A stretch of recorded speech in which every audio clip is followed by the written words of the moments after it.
So open your books to, not 1434, 1436 and 37. You got a chronology of Sophocles'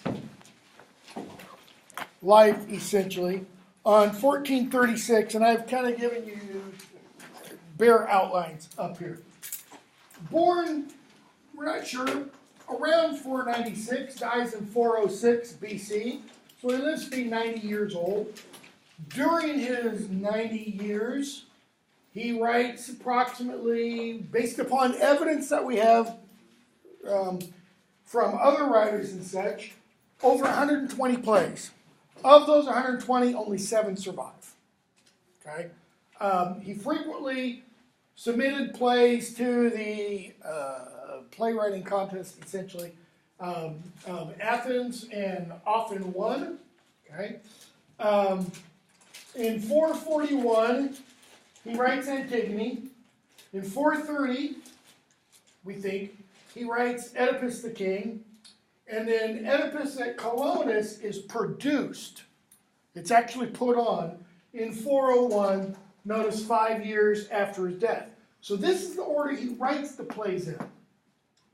Okay? But if you read the plays, the order they should be read in is Oedipus the King. That's the first one. Antigone. And then Oedipus at Colonus. Because this one deals with his death. This is one of his daughters.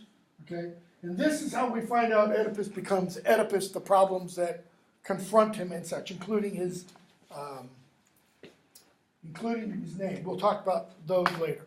So look at the conventions of Greek drama, some of the terms that are on pages 437 and following. The terms in bold: orchestra, chorus, skein, etc. Orchestra, not what we think of. Orchestra is not a whole bunch of people with a bunch of musical instruments playing a symphony or some piece of music. Orchestra literally means the dancing place. It's the place that the chorus comes in and recites its lines and then leaves. Okay?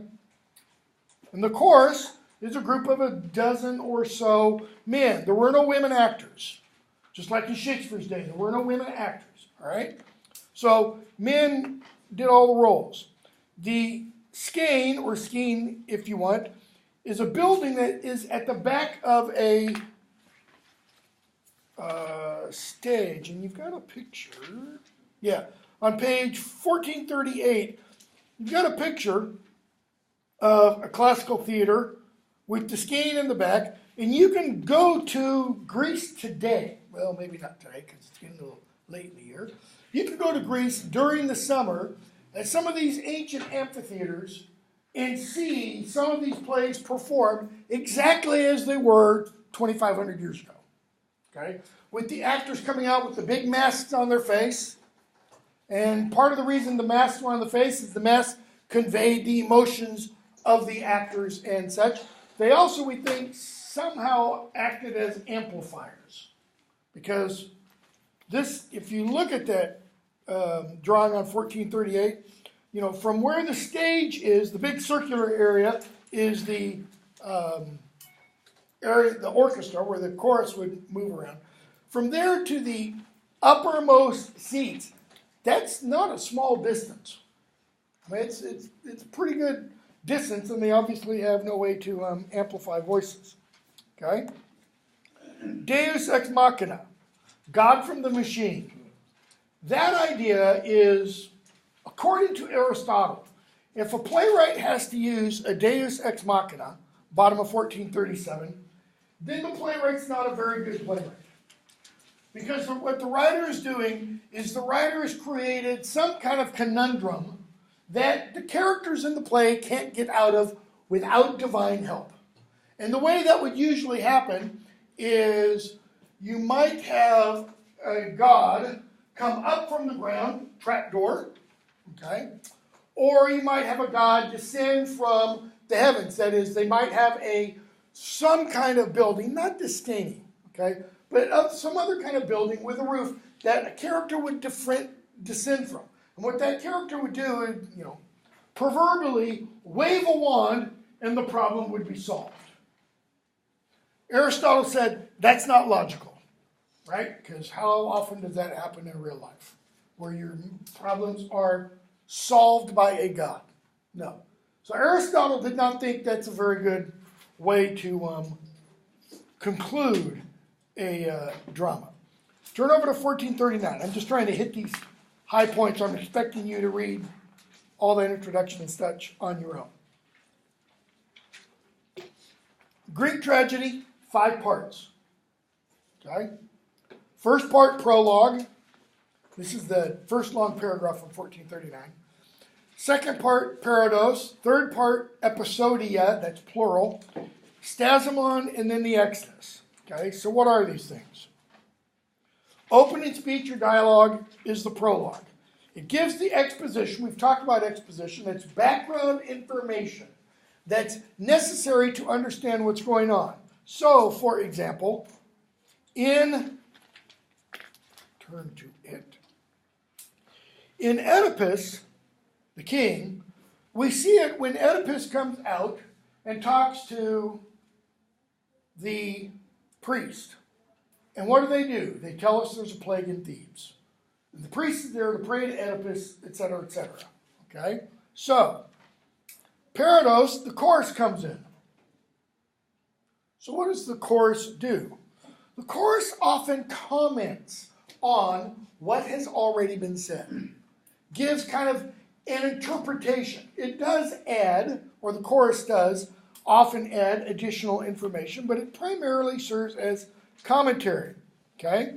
Gives its perspective on what the audience has learned. And then you get several episodia, episodes, like we see talked about a TV episode. The episode is not the entire run of a television series. It's one particular night's script, let's say. Okay? In which characters come in, they talk, etc., etc. Following each episode is a choral ode or stasimon. That is, when the chorus comes in, you have a stasimon. The chorus is responding to what happened in the previous episode. All right? The final scene, the last scene of the play, follows the final episode in stasimon, choral comment, and in it the resolution occurs and everybody leaves the stage. Okay? Tragedy. We all think we understand what a tragedy is, right?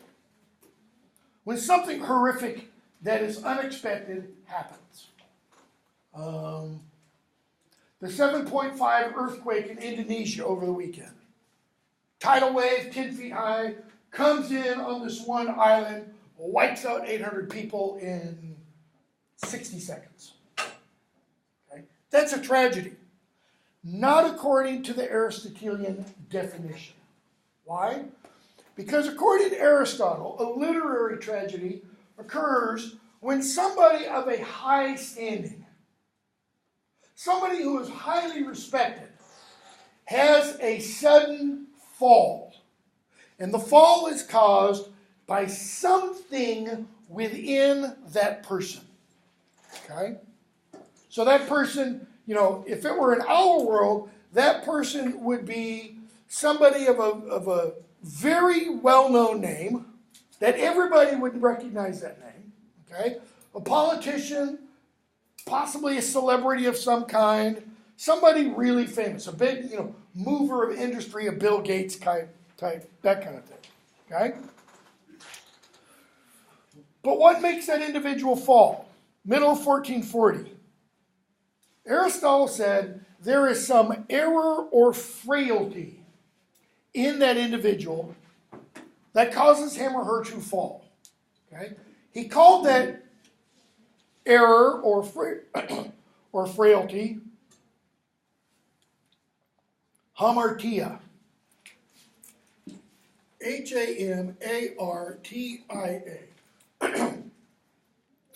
In the Greek version of the New Testament, that word is used many times. It gets translated in English versions of the New Testament, sin. So this is the tragic hero's sin. That's the thing that makes the tragic hero fall. Okay? Now, you can't think of that as sin in the sense of, Western Christian notions, because it's not necessarily violating some law. Hamartia, in its original, merely means missing the mark. So think of a mark as a target. If I were to have a target here with a bullseye in the center, and I'm standing back here either with a pistol or a bow and arrow, and I didn't hit the bullseye, that would be an example of a hamartia. I missed the mark. Or if I didn't hit the target, that'd be even worse. Okay? Doesn't mean there is some internal flaw. So there's debate as to what Aristotle meant, because some people translate that idea as a fatal flaw in the part of the tragic hero. That is, there is some deep, dark, hidden, bad thing. Maybe. Maybe not. It may be just that the person is trying to do the best he or she can with what he or she knows at the time. All right? So, Aristotle suggested that the primary hamartia that most tragic heroes suffer from is hubris. We still see this word used a lot today. It's pride. But it's not just your everyday, ordinary pride like you take a major exam in your chosen field of study. It's a really hard exam and you ace it. It's okay to feel pride in that. No, it's the kind of pride that says, I am always right and I can do no wrong. And everybody else is wrong and I alone am right. Okay? A word that we don't use very much today, that is often put in front of it, is overweening pride. That is pride that is out of the ordinary, out of the expected. Arrogance. Okay? Pride bordering on thinking one is like a god. Now, we see that kind of pride in a lot of Greek works. We'll talk about whether or not we see it in Oedipus and Antigone.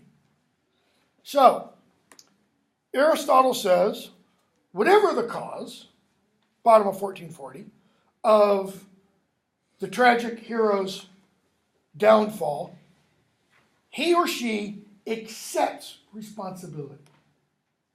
This is one of the things that makes a tragic hero a tragic hero. They don't say, I'm a victim. They accept responsibility. They accept, this is caused by something I did. Okay? Now, Aristotle also said, top of 1441, one of the purposes of tragedy, or of a literary tragedy, a dramatic tragedy, is to produce catharsis. Catharsis is purging, and it's the purging of fear, not in the characters within the play, okay? It's in us. It's in us, the audience. The purpose of a tragedy is to build up in us pity and fear. Okay? Pity for what the person, the tragic hero, is going through, and fear what? That could be me. Remember, Hamlet said the purpose of drama is what? Hold a mirror up to nature. Well, guess what? He got that from Aristotle. The very word drama means to do, to perform. Okay? It's to act out what we see going on around us. It's mimetic in that sense. It's imitation. All right? So you hold up horrific actions to make the audience feel those and then to purge them of those. Why? So that we get this tension. Every one of you has seen some kind of action film. What happens in those action films? You get suspense, and then it gets released so that by the time you leave, you're no longer all, jacked up in tents and everything. It gets released. Okay? How does part of that happen? Middle of 1441, you get what's called the reversal. That's the moment in the plot when a change occurs. Usually, it's when the tragic hero recognizes, and there's another word there, the recognition, the anagnoresis, when the tragic hero recognizes, oh, now I did it. When the tragic hero realizes, oops, it was me all along. Okay? We're going to see it really clearly in Oedipus. He starts to recognize, but he holds off. It's only when he gets the final proof that he kind of says, I did it all. All right? Now, one last thing before we discuss Oedipus. Irony. Tragedy is particularly known for, and you can use either term, dramatic irony or tragic irony. Okay? In dramatic irony or tragic irony, the audience understands the meaning of a character's words when the character is totally oblivious to what he or she is really saying. That is, the character understands one thing by what he or she says, but the audience goes, whoa, buddy, you just sealed your fate. Pretty much the opening of Oedipus. He finds out there's a plague in the city, and he says, I will solve this problem, and if I don't, let this curse fall on my head. The audience at the time immediately knows what's going to happen. Why? Sophocles doesn't invent this myth. This myth has been in Greece probably for minimum 500 years, maybe 1,000 years. This is an old idea, okay? Which is why he could start it with this story. They already knew the story of Antigone. Okay? So when that play begins, the audience already has an understanding of what's going on. So, look at Oedipus the king. You got a list of characters. Oedipus, king of Thebes. There's a priest. There's his name is pronounced crayon, like the things you used to color with. Okay, brother of, it's pronounced Jocasta, not Jocasta. Okay, you've got a chorus, and they have a leader. You have a blind prophet named Tiresias. That would be better understood as a blind seer. S-E-E-R. Seer. A blind seer. Okay? Why? Because it's ironic. There's a messenger from Corinth. There's Jocasta. There's a shepherd. A messenger from inside the palace. And then Oedipus's two, at this point, young daughters. Antigone and Ismene. Okay? So, we have the play open, and we're told, we get this setting. Royal House of Thebes, double doors dominate the facade. Stone altar stands at the center of the stage. Many years have passed since Oedipus solved the riddle of the Sphinx, ascended the throne of Thebes, and now a plague has struck the city. So a procession of priests enters. They come to the altar. The doors open, and Oedipus comes out. And he says, "Oh, my children, the new blood of ancient Thebes, why are you here huddling at my altar?" He doesn't mean the altar to me, because that would really be hubristic. That would be like saying, I'm a god. Okay? He means the altar I offer sacrifice at. Praying before me, your branches wound in wool. Our city reeks with the smoke of burning incense. Okay, this is telling us something.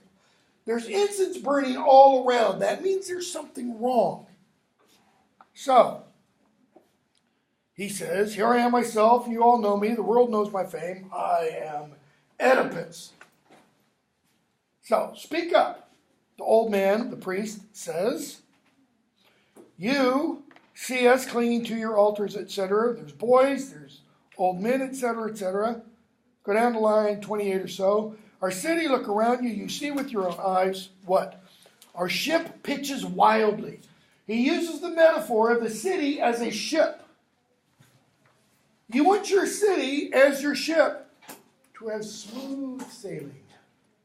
And this city is in turmoil.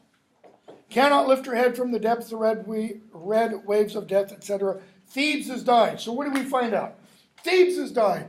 The plants are dying, the crops are dying, the babies are dying, the newborn animals are dying. There's a plague. So, 39. Now we pray to you.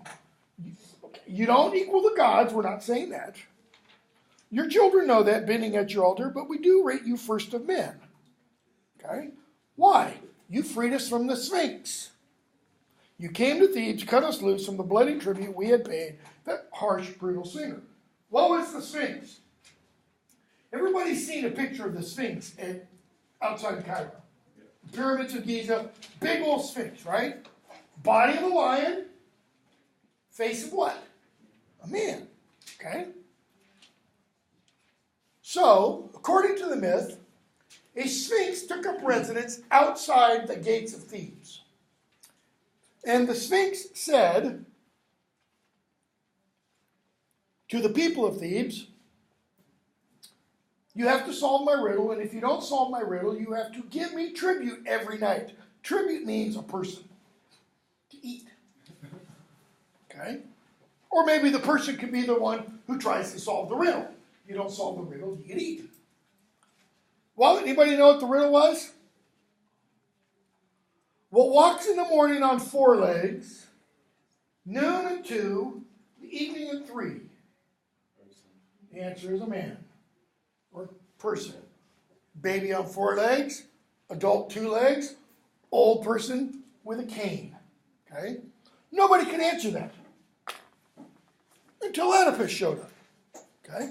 He answers it and the Sphinx goes away. So, you can answer that. You saved us, they say. So now again, Oedipus King, we bend to your power, line 49. We implore you, all of us on our knees, find a strength, rescue. Perhaps you've heard the voice of a god or something from other men. What do you know? Come on, tell us. And Oedipus says, don't worry. I've been at work on this. I pity you. Line 70. How could I fail to see? And he uses that word, see. Partly, it also means understand. But Sophocles is going to really emphasize that theme of vision versus blindness all throughout the play. Because we're going to repeatedly hear, Oedipus is one who sees, one who sees, one who sees. And then the blind seer, Tiresias, is going to come in and he goes, you're blind. I see, even though I'm blind. Okay? So, he says, after a painful search, line 80, I found one cure. So I acted at once. What did I do? I sent Creon, my wife's own brother, to Delphi. Why to Delphi? You got the footnote. The shrine where the oracle of Apollo held forth. Okay? Apollo supposedly spoke to the oracle, and the oracle gave the voice of the god to whoever came to ask it questions. We're going to have people talking about the oracle of Delphi repeatedly throughout this play, because Oedipus is who and what he is because of that oracle. So, and he's thinking, well, it's kind of late. Creon should be back by now. Where is he? And Creon comes in. Hold on a second. I have to pull up calendar. I always forget what time the class is. So, Creon comes in. Oedipus says, line 96, we'll soon see. He's close enough to hear. So he says, one message from the god. Creon, good news. I tell you, even the hardest things to bear, if they should turn out well, all would be well. That is, I've got good news. Why? He says, I know what the problem is. Well, if they know what the problem is, then they can solve the problem. Okay? Creon. Well, yeah, okay. But what were the god's words? There's no hope and nothing to fear in what you said. Creon, if you want my report in the presence of these, what does he mean? It's like, if you want, I can talk to you private about it. Bingo. He's saying, think of this in a modern context. Trump receives an ambassador. Say he sent Vice President Pence to crazy fat boy in North Korea, Kim Jong-un, okay? He sent him to, get another treaty or whatever. Or he sent him to Putin, because he's the other boogeyman in our politics. Sent him to Putin to get, some kind of thing. And Pence comes back and goes, well, I can tell you out here in front of CNN and everybody else, or we can go inside and talk. What's Crayon suggesting? Behind closed doors. This is something for your ears only. Look at Oedipus's response. Speak out, speak to us all. I grieve for these people, my people, far more than I fear for my own life. See that? More than I fear for my own life. The audience hears that. That's it's warming up to dramatic irony. It's not quite fully there, but the audience is going, damn, you are going to crash and burn really bad. Okay? What does this show us about Oedipus? The fact that he says, go right out here in front of everybody. All the news media. What is he not showing there? Okay, he's not showing weakness or fear. He's being prideful. How? Not keep just letting it all out there, I guess. Okay. So if he's being prideful, I'm looking for a specific thing. What is he not demonstrating that a leader should show or judge? If you watched any of or heard anything about the hearing on Thursday, one of the things that people on the left have been saying about Judge Kavanaugh in his response to the questioning from the Democratic senators is that he did not show a judicious temperament because he got angry. Okay? And he let his anger show. So on the basis of that, some are saying, well, this guy shouldn't be a judge because, he got angry. Put yourself in his shoes. Most people would get angry. But that's not quite the same here. But those on the left say, but he shouldn't show that anger. He should show diplomacy. That's the word. Oedipus isn't showing diplomacy. He's not demonstrating wisdom. Wisdom would say, you tell me in private, and then I'll decide what the people need to know. Okay? So, okay, all right, I'll tell you. Here's what the prophecy said.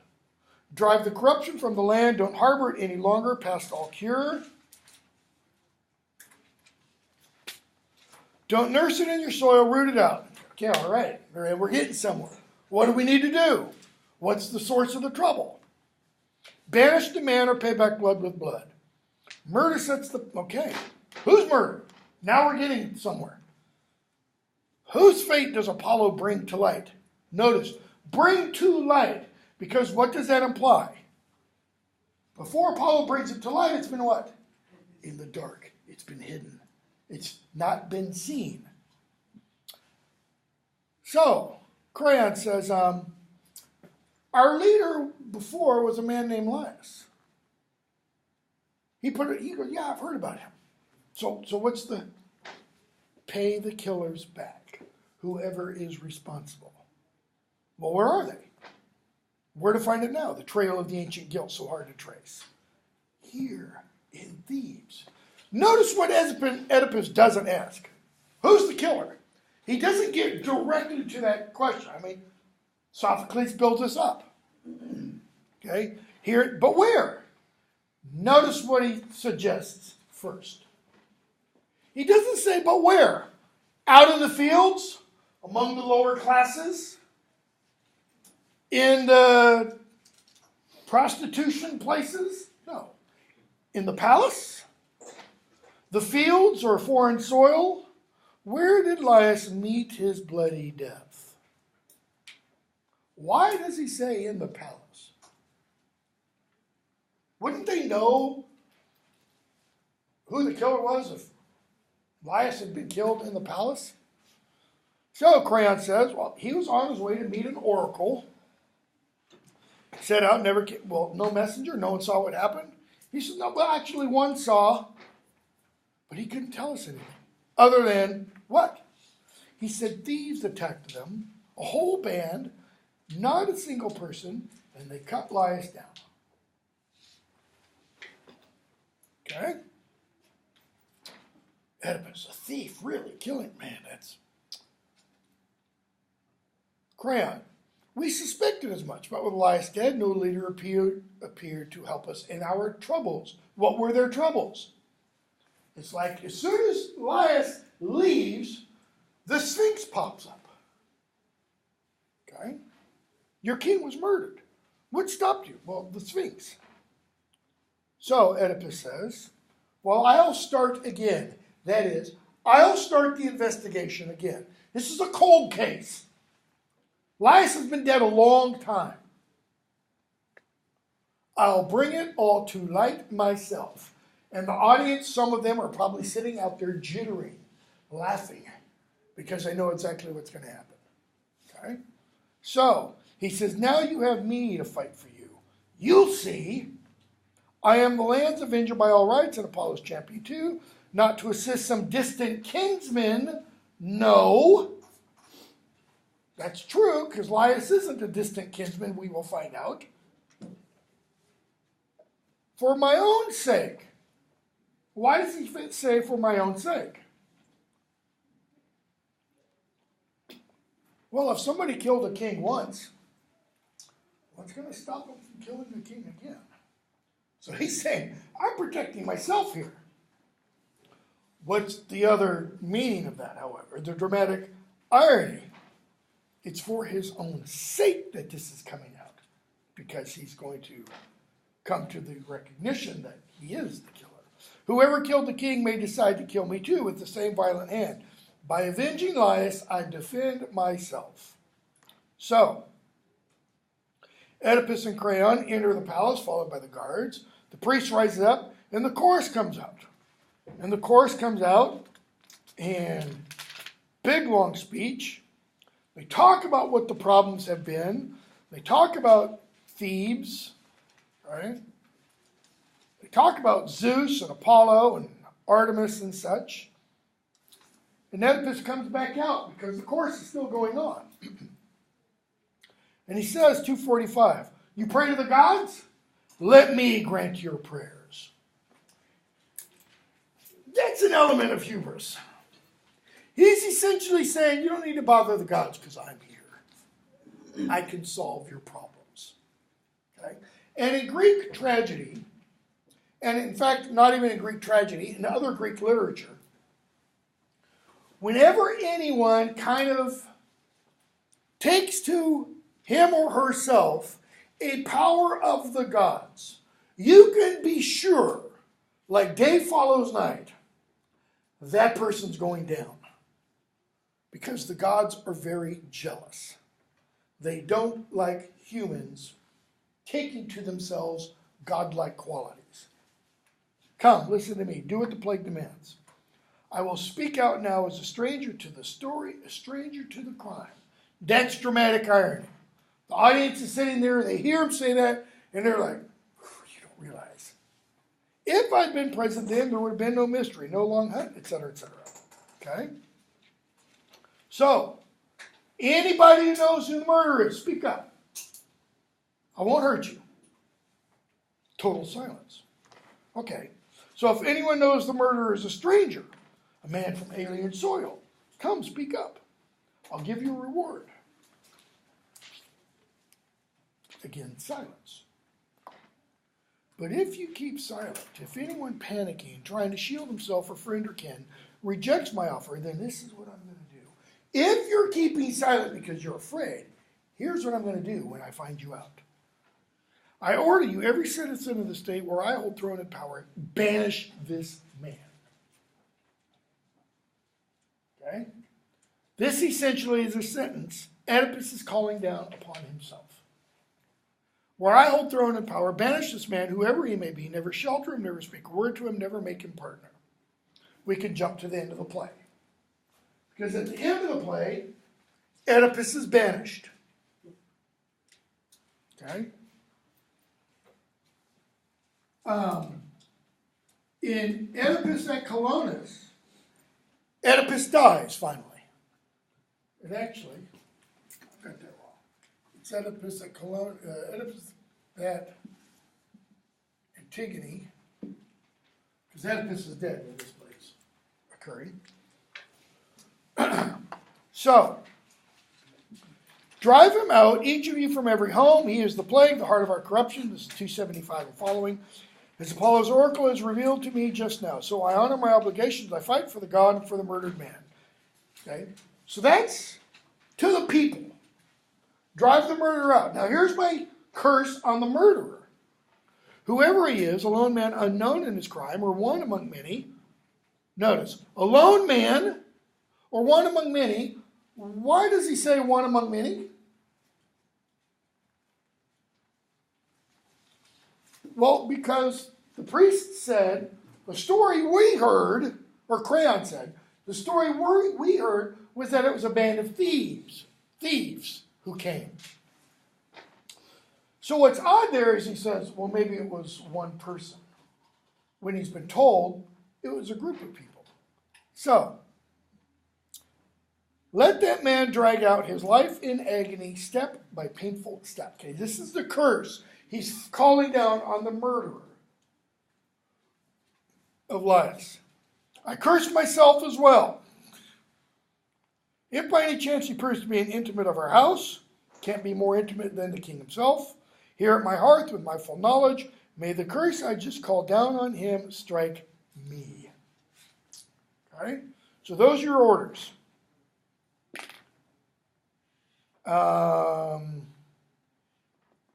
He goes on talking about his wife, shared the bed with the king before him, could be our own seed, etc. And he's completely unaware of what he's saying. So, the leader says, well, we should call for the prophet, Tiresias. He always knows what's right. Line 323 or so. I still believe Lord Tiresias sees with the eyes of Lord Apollo. Anyone searching for the truth, my king, might learn it from the prophet. Clear as day. He says, already done. I've not been slow with that either. Okay? I'm surprised he isn't here. What's taking him so long? So, the leader says we need him. Without him, we have nothing but old, useless rumors. What rumors? Laius was killed, they say, by certain travelers. He says, yeah, I know. But no one can find the murderer. Well, if the man has a trace of fear in him, he won't stay silent long, not with your curses ringing in his ears. Why does Hamlet do the play within the play? Murder of Gonzago. Because the play is wherein I'll catch the conscience of the king. Okay? That's essentially what the leader is saying here. With your curse ringing in his ears, the guy will do something to give himself away. Tiresias comes in. Now listen to how Oedipus describes Tiresias at first, because he's going to change very quickly. Line 340. O Tiresias, master of all the mysteries of our life, all you teach and all you dare not tell, signs in the heavens, signs that walk the earth, blind as you are, you can feel all the more with sickness, etc., etc. So, tell us, who's the murderer? Tiresias. 359. How terrible to see the truth when the truth is only pain to him who sees. The truth, he is saying, is terrible, and it's pain to the one who sees, that is, who understands, who perceives the truth. Tiresias doesn't see with his eyes, but he is saying, I bear the truth. Oh, and it's painful. Why is the truth painful?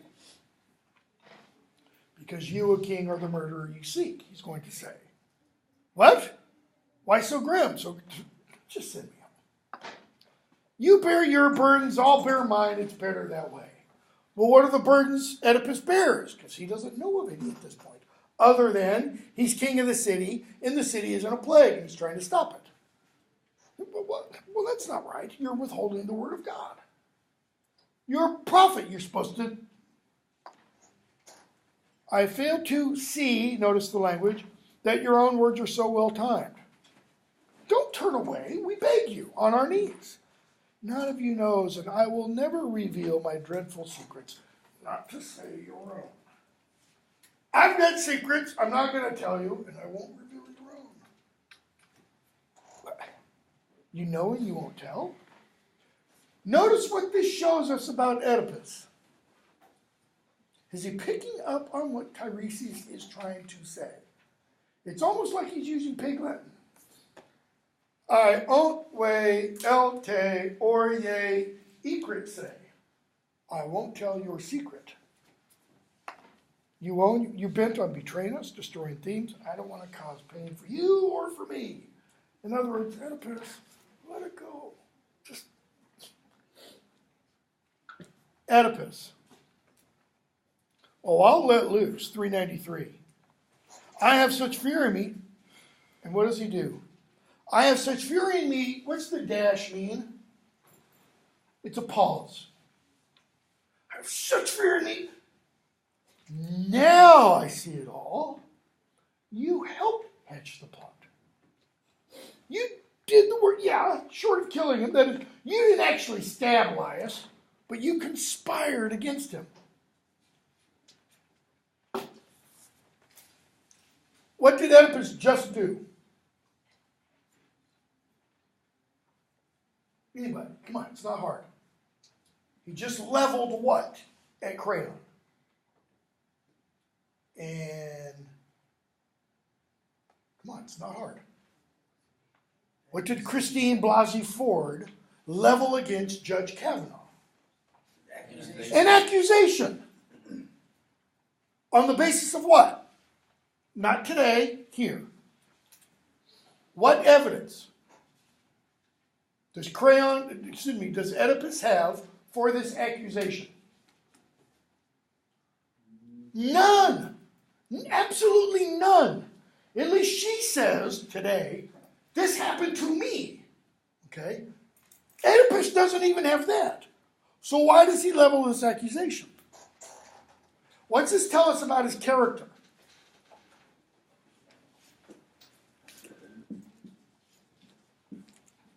He is rash. He gets in an argument, and what does he do? He just lets fly. Whatever comes into his mind. Notice, he does not follow Polonius' advice.